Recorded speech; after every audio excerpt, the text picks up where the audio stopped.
PTC news देख रहे सभी दर्शकों का स्वागत है। मैं सुमन कश्यप आपके साथ हाजिर आपके सामने हरियाणा की तमाम बड़ी खबरों को लेकर बुलेटिन की शुरुआत करेंगे, लेकिन पहले नजर डालते हैं हेडलाइंस पर। स्थायी निकाय चुनाव परिणामों को लेकर मुख्यमंत्री नाब सिंह सैनी ने दी प्रतिक्रिया, कहा जनता विकास, पारदर्शिता और सुशासन के साथ। अयोध्या धाम के लिए बस रवाना, सीएम नाब सिंह सैनी ने दिखाई हरी झंडी, तीर्थ यात्रा पर जा रहे श्रद्धालुओं को दी शुभकामनाएं।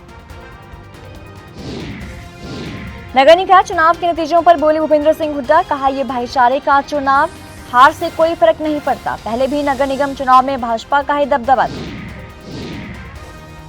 होली के त्योहार पर गुलजार हुए बाजार, भाईचारे का प्रतीक होली का त्योहार, हर्बल रंगों से सुरक्षित होली खेलने की सलाह दी गई। नकल को लेकर बोर्ड ने दिखाई सख्ती, बोर्ड चेयरमैन डॉक्टर पवन कुमार ने दी जानकारी, कहा स्कूल प्रिंसिपल और प्रबंधन पर होगी कार्रवाई।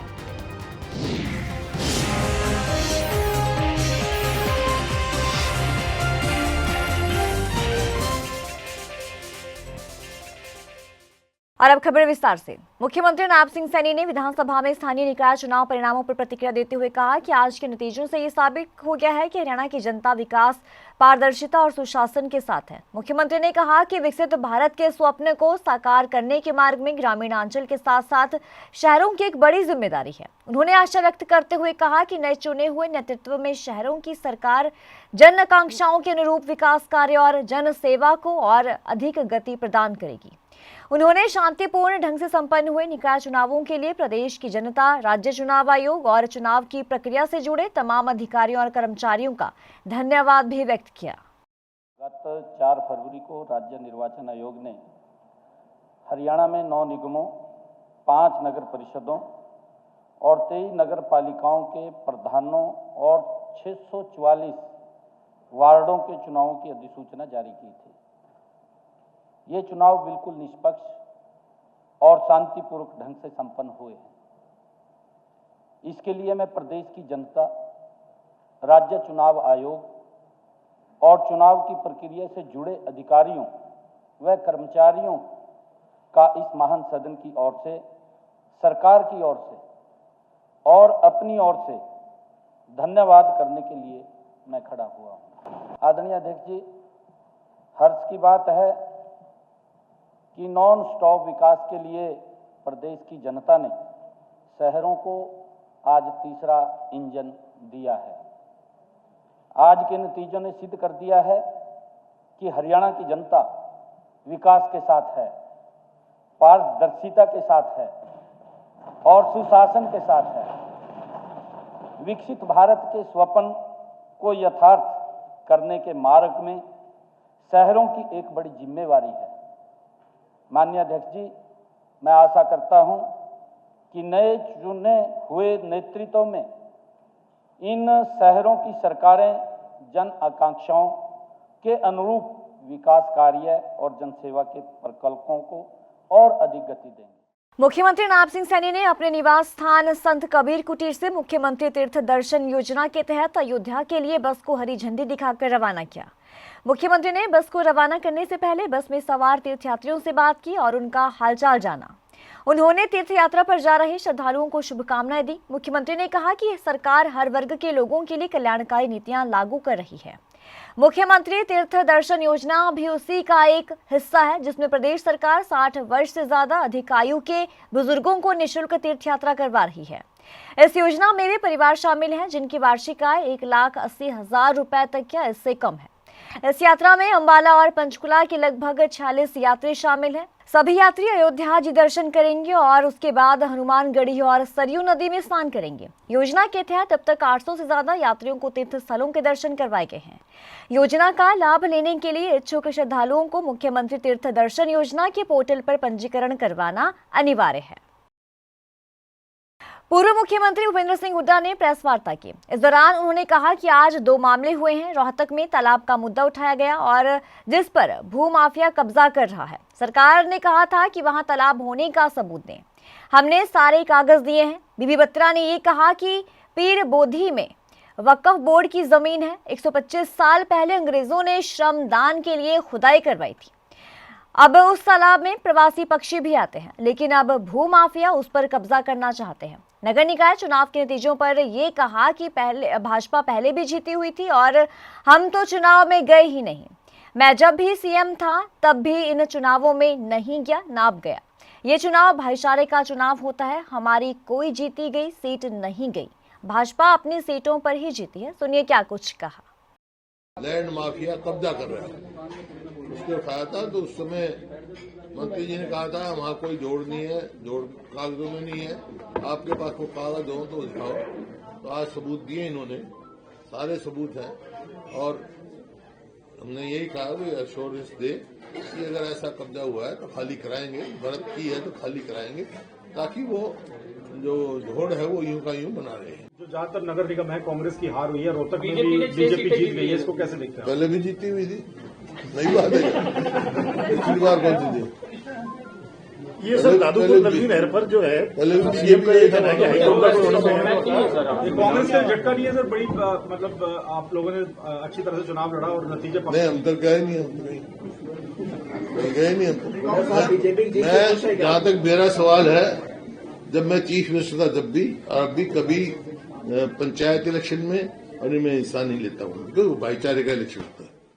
मुख्यमंत्री नायब सिंह सैनी ने सदन में घोषणा करते हुए कहा कि हरियाणा प्रदेश में अगर कहीं भी किसी भी गांव में शामलात देवभूमि वक्फ बोर्ड के नाम की गई है तो इसकी पूरी जांच करवाई जाएगी। उन्होंने सदन में सदस्य द्वारा उठाए गए पीर बोधी मुद्दे को लेकर कहा कि सरकार ने गंभीरता के लिए और अब तक जांच की है और उसमें तथ्य सामने आए हैं। इसमें खुलासा हुआ है कि 1967-68 में ये भूमि शामलात देवभूमि थी और 1990 में ये भूमि भारत सरकार के द्वारा पंजाब वक्फ बोर्ड के नाम अधिसूचित कर दी गई। इसके बाद ये भूमि कब्रिस्तान के रूप में दर्ज की गई है। अब ये भूमि वक्फ बोर्ड के नाम है। मुख्यमंत्री ने कहा कि शामलात देवभूमि को वक्फ बोर्ड को कैसे स्थानांतरित किया गया, ये बड़ा गंभीर विषय है। इसके पीछे कौन सी ताकतें थी और कौन लोग थे और उन्होंने कैसे इसको वक्फ बोर्ड के नाम कर दिया। अब 2024 में एक लंबी कानूनी प्रक्रिया के बाद ये जमीन वक्फ बोर्ड के प्रबंधन में आई और अब लीज पर दी हुई है। यह जमीन वर्ष 1990 में भारत सरकार द्वारा जो पंजाब वक्फ बोर्ड है के नाम अधिसूचित कर दी गई। 1990 में वक्फ बोर्ड के नाम कर दी गई। क्या कारण है, कौन किन लोगों ने की है, कौन लोग थे? श्यामलात दे जमीन को वक्फ बोर्ड के नाम कर दिया। यह उस अधिसूचना में खसरा नंबर 7086, 7090 और 7092 और 7093 खानका और कब्रिस्तान के रूप में दर्ज की गई। माननीय अध्यक्ष जी, दुर्भाग्यपूर्ण है। अब यह जमीन वक्फ बोर्ड के नाम है, जिसकी हम बार बार बात कर रहे थे, क्योंकि भी वहां तालाब नहीं है कागजों के अंदर और उसके अंदर वहां पर ये वक्फ बोर्ड की लैंड है, कास्ट कर रहे हैं। हम यही अपनी स्टेटमेंट दे रहे थे, परंतु मैंने इसकी पूरे नीचे से कागज निकलवाए भी, क्या कारण है क्या नहीं। इस जमीन पर पिछली सरकारों के दौरान अवैध कब्जे किए गए, क्योंकि ये पहले वक्फ बोर्ड के नाम करी गई, फिर उसके ऊपर कब्जे की सोची गई, इसके ऊपर कब्जा किया जाए। अब 2024 में एक लंबी कानूनी प्रक्रिया के बाद यह जमीन वक्फ बोर्ड के प्रबंधन में आई तथा लीज पर दी हुई है। माननीय अध्यक्ष जी, हमारी सरकार ने इस बात को अति गंभीरता से लिया है। श्यामलात दे की जमीन को वक्फ बोर्ड को कैसे स्थानांतरित किया गया, यह बड़ा गंभीर विषय है। माननीय अध्यक्ष जी, इसके पीछे कौन ताकतें थी, कौन लोग थे, उन्होंने कैसे इसको वक्फ बोर्ड के नाम कर दिया। श्यामलात दे को नहीं कर सकते। श्यामलात दे की जमीन को माननीय अध्यक्ष जी, क्योंकि वो लिखा हुआ है, वो वक्फ बोर्ड में नहीं जा सकती। कैसे किया गया ये? और हमारी सरकार का तो आदरणीय अध्यक्ष जी मैं बताना चाहूंगा, जो श्यामलात दे है, चाहे जोहड़ है, तालाब है या कोई जलाशय है, इनके संरक्षण के लिए हमारी सरकार प्रतिबद्ध है, संकल्पबद्ध है। होली के त्योहार की आहट के साथ ही शहर के बाजार रंग बिरंगी रौनक से गुलजार हो गए हैं। भाईचारे और उल्लास का प्रतीक ये पर्व हर साल धूमधाम के साथ मनाया जाता है और इस बार भी लोगों में जबरदस्त उत्साह देखने को मिल रहा है।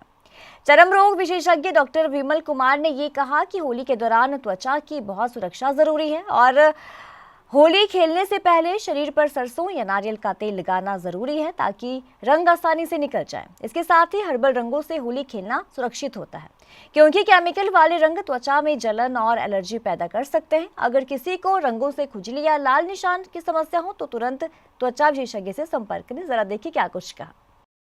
ये सबसे पहले तो मैं कुरुक्षेत्र की जनता को होली की अग्रिम शुभकामनाएं देना चाहता हूं और ये मनाना चाहता हूं कि होली हमारा एक बहुत अच्छा त्योहार है और इसको मिलजुल के मनाना चाहिए। जहाँ तक रंगों की बात है, इसमें काफी ध्यान रखना चाहिए क्योंकि पक्के रंग या गीले रंग उसमें केमिकल होता है जिसकी वजह से स्किन एलर्जी हो जाती है। तो कोशिश करें कि सूखे रंग या हर्बल गुलाल इनसे होली खेलें और इनसे बचने के लिए आप सरसों का तेल लगा के गुलाल या रंग से खेल सकते हैं जिससे आपकी त्वचा में एलर्जी रिएक्शन कम होंगी। हमें बताना है कि इसमें स्किन रैशेस हो जाते हैं केमिकल से, इसलिए पहले से उसमें सरसों का तेल लगा के अगर खेलेंगे तो रिएक्शन कम होएगी और फूलों से खेलें और हर्बल गुलाल से खेलें। थानेसर के अंदर हम भी अपने बच्चों के लिए यहाँ पर अपनी जो हर्बल कलर है वो लेने के लिए आए हैं और अच्छे एक शिकायत रहती है कि जो कलर में केमिकल मिलता है, लेकिन यहाँ पर एक ये ऐसी दुकान है जहाँ पर कोई केमिकल नहीं मिलता और अच्छे कलर यहाँ पर मिलते हैं। हम हर्बल जो होते हैं ना, जो स्किन को खराब नहीं करते, फूलों से बनते हैं जो, वो इनके पास कलर है, अच्छे कलर है इनके पास। सर, मैं आपके माध्यम से एक चीज़ बताना चाहता हूँ। मेरे पास हर सेक्टर के बंदे फैमिलीज़ आती हैं क्योंकि मेरे पास ओनली कोक ब्रांड ही हम रखते हैं और कोक ही सबके लिए फेस के लिए बहुत अच्छी चीज़ है। ये कलर बिल्कुल हर्बल हैं और फेस के लिए मतलब ख़राब नहीं है, फेस ख़राब नहीं होगा। इसलिए हर फैमिली, मेरे को यहाँ 4 साल हो गए काम करते हुए, 1 साल उनको पता लगा कि भी कोक ब्रांड होता है कोई, उसके बाद सर हर फैमिली मेरे पास ही आती है। जो भी वैरायटी हो कोक की वो मेरे पास मिलेगी आपको, ए से जेड तक, जितनी मर्जी आप मुंह से बोलो, हर वैरायटी मेरे पास अवेलेबल है। यमुनानगर में मेयर प्रत्याशी सुमन बहमनी ने 73,391 वोट से बड़े मार्जिन के साथ जीत हासिल की और उनके साथ साथ यमुनानगर में कुल 22 वार्डों में से 21 वार्ड पर कमल का फूल खिला है। सिर्फ 14 नंबर वार्ड पर आजाद उम्मीदवार ने जीत हासिल की है। इस जीत की खुशी में सुमन बहमनी ने अपने साथियों के साथ पहले मंदिर में जाकर माथा टेका और उसके बाद भगवान का शुक्रिया अदा किया। इसके बाद भाजपा नेताओं के साथ मिलकर शहर के बीचों बीच एक रोड शो भी निकाला। सुमन बहमनी के साथ हजारों की संख्या में कार्यकर्ता साथ रहे। यमुनानगर भाजपा के नेताओं ने विक्ट्री का चिन्ह बनाकर अपनी जीत का परचम लहराते हुए शहर के लोगों का धन्यवाद करते हुए ये कहा कि जो ये जीत है ये जनता की जीत है और सुमन बहमनी ने कहा कि वो जनता की उम्मीदों पर खरी उतरेंगी। बहुत उत्साह है, बहुत खुशी का माहौल है चारों तरफ। हर व्यक्ति बहुत खुश है क्योंकि सभी कार्यकर्ताओं ने बहुत मेहनत के साथ, बहुत लगन के साथ कार्य किए हैं और स्थानीय जितने हमारे नेता हैं उन सब ने बहुत मेहनत। हरियाणा के पूर्व मंत्री सतपाल सांगवान की श्रद्धांजलि सभा और रस्म पगड़ी कार्यक्रम उनके चरखी दादरी निवास पर आयोजित की गई, जिसमें हजारों की संख्या में पहुंचकर उनको श्रद्धांजलि अर्पित की गई। हरियाणा के कई जिलों के अलावा यूपी, पंजाब, दिल्ली, राजस्थान तक के लोग यहां पर पहुंचे थे। समाज के प्रबुद्ध लोगों ने उनके विधायक बेटे सुनील सांगवान को पगड़ी पहनाई। इस दौरान विधायक सुनील सांगवान भावुक होते हुए नजर आए और कहा कि ये पगड़ी उनके सिर पर नहीं बल्कि दादरी की जनता के नाम है। क्षेत्र की जनता की उम्मीदों पर खरा उतरेंगे और उन्हें टूटने नहीं देंगे। जरा देखिए क्या कुछ कहा। पुराने दोस्त थे, साथी थे और राजनीति में एक हौसला देने वाले व्यक्ति थे वो, और अपने जो उनके प्रिय थे, अगर 15 दिन में फ़ोन कर लिया और बाई चांस हम पे फ़ोन नहीं उठा, उनकी मिस कॉल देख के हम फ़ोन करते थे तो एक ही बात दबा वो जोर से, अरे फ़ोन उठाना ही बंद कर दिया कि मतलब बेबाक और बेबाक और बेदाग राजनीति के धनी थे वो, और चौधरी बंसी लाल के हनुमान थे और कर्मठ, निर्भीक उनकी शैली थी और जिस काम के पीछे उन्हें लगना, जो करना था उसके पीछे ऐसे लगते थे कि जब तक काम पूरा ना हो बीच में नहीं छोड़ते। अच्छे साथी थे, और उन्होंने कभी, चाहे वो किसी पार्टी में रहे हों, लेकिन हमारा संपर्क कभी नहीं टूटा। लगातार 15 दिन में संपर्क हो ही जाया करता। तो उनका जो नेचर था वो साफ बात कहने के आदी थे, जो अंदर है वही बाहर है। तो ऐसा बहुत कम देखने को मिलता है। लोग बनावटी बात ज़्यादा करते हैं, लेकिन वो स्पष्टवादी थे और बेबाक जो बात कहनी होती लोगों की कहते थे। और उनमें जो एक मादा था काम करने का, उन्होंने अपने टाइम में जो काम किए, और मैं समझता हूँ कि हमारा लगभग 29 साल का संपर्क रहा है। कभी एक दूसरे के वो कैसी बात नहीं आई। सारा मैं ये चाहता हूँ कि जो उन्होंने काम अधूरे रह गए हुए उनके दिमाग में, सुनील उनको पूरा करे और उनको आगे बढ़ाए उनके कामों को। हरियाणा प्रदेश में गुणवत्तापरक शिक्षा देने के उद्देश्य से शिक्षा विभाग और हरियाणा विद्यालय शिक्षा बोर्ड जो है वो कार्य कर रहा है। वर्तमान में चल रही हरियाणा विद्यालय शिक्षा बोर्ड की 10वीं और 12वीं की परीक्षाओं में पारदर्शिता बनी रहे और नकल रहित परीक्षाओं का संचालन हो, इसके लिए मुख्यमंत्री नायब सिंह सैनी और शिक्षा मंत्री महिपाल ढांडा ने शिक्षा बोर्ड अधिकारियों से विशेष बैठक कर गुणवत्तापरक शिक्षा देने को लेकर निर्देश दिए हैं। नकल जैसी बुराई को परीक्षाओं से दूर रखने की बात भी कही गई है। ये बात हरियाणा विद्यालय शिक्षा बोर्ड के चेयरमैन प्रोफेसर डॉक्टर पवन कुमार और बोर्ड सचिव डॉक्टर मुनीश नागपाल ने बोर्ड परिसर में पत्रकार वार्ता के दौरान कही। हरियाणा विद्यालय शिक्षा बोर्ड ने, जिला प्रशासन ने, पुलिस ने, अध्यापकों ने केस बनाए गए और 39 ऐसे हमारे जो बोर्ड के जो हमारे परीक्षा केंद्र थे, तो उसमें जो अधिकारी और कर्मचारी अध्यापक हैं जो कार्यरत थे, तो 39 ऐसे हैं जिनके विरुद्ध विभागीय कार्रवाई के लिए लिखा गया है। और इसमें जो FIR लॉन्च की गई हैं वो 65 FIR लॉन्च की गई हैं। और इसमें आज के समय में हमारी 226 फ्लाइंग स्क्वाड कार्यरत हैं और 23 के आसपास हमारी जो रैपिड एक्शन फोर्स है और 3 STF हैं। और चेयरमैन साहब के आने के बाद और वाइस चेयरमैन साहब के आने के बाद इसमें और इजाफा हुआ है। जैसे आपने देखा होगा कि चेयरमैन फ्लाइंग है, उन्होंने भी पीछे काफ़ी ताबड़तोड़ ढंग से इसमें जो मामले पकड़े हैं, वाइस चेयरमैन उनके द्वारा भी कार्रवाई की गई है। तो इसमें आप देखते हैं कि लगातार हमारे जो secretary board of school education Haryana की जो टीम है, उन द्वारा भी लगातार ताबड़तोड़ सीरीज़ में, चेन में जो ये कार्रवाई की गई है। सबसे पहले तो मैं बताना चाहूँगा कि secretary board of school education Haryana की जो टीम थी, उसके द्वारा 5 मार्च को चांग में जो इसमें पाया गया कि परीक्षाएँ हैं, उसमें मास लेवल पे कॉपिंग हुई है। और उसके कारण क्या कि उस दिवस की 5 तारीख की सभी परीक्षाएँ रद्द कर दी गई थी और सारे स्टाफ को तुरंत प्रभाव से उसको बदल दिया गया था। इस बुलेटिन में इतना ही। खबरों की ज्यादा अपडेट के लिए आप बने रहिए हमारे साथ।